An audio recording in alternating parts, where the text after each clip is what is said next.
5 April 2021ला स्वाभिमानी शेतकरी संघटना महाविकास आघाडीतून बाहेर पडलेली होती आणि त्याचं कारण 3 तुकड्यामध्ये केलेली FRP आणि भूमी अधिग्रहण कायद्यामध्ये दुरुस्ती करून शेतकऱ्यांच्यावर फिरवलेला वरवंटा या 2 धोरणात्मक बाबीला विरोध म्हणून आम्ही महाविकास आघाडी सोडलेली होती।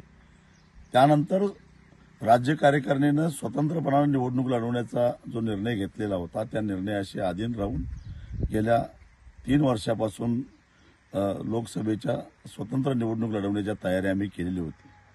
मधल्या काळामध्ये भारतीय जनता पक्षाच्या विरोधातल्या मतविभागणी टाळण्यासाठी म्हणून महाविकास आघाडीचा पाठिंबा घ्यावा असा विचार काही लोकांनी मांडला।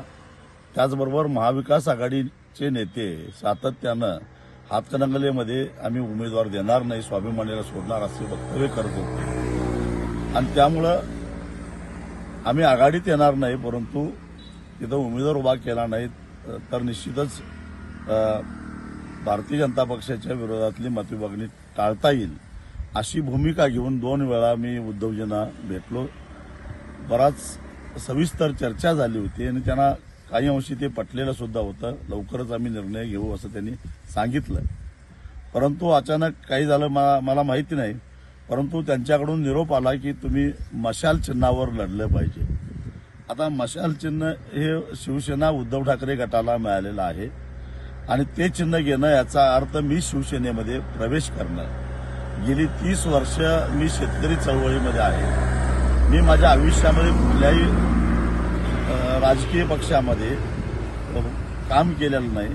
निवडणूक लढवायला सोपं जावं म्हणून स्वाभिमानी पक्षाची स्थापना केली, त्या पक्षाच्या वतीनंच मी निवडणूक लढवत आलो आणि आता मी व्यक्तिगत फायद्यासाठी शेतकऱ्यांना वाऱ्यावर सोडून, संघटनेला वाऱ्यावर सोडून मी ही निवडणूक लढवू शकत नाही आणि त्यामुळे मी मशाल चिन्ह घेणार नाही असं त्यांना कळवलं।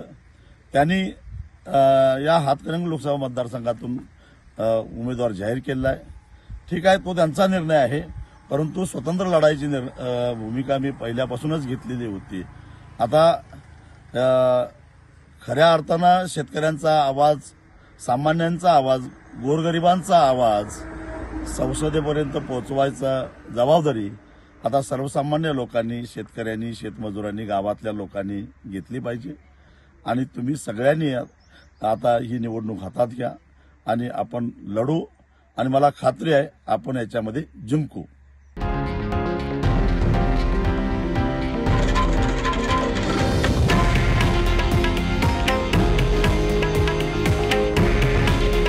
हे आहे देशातील नंबर 1 न्यूज नेटवर्क आणि आपण पाहत आहात TV9 मराठी। काळजी तुमची, हित महाराष्ट्राचं।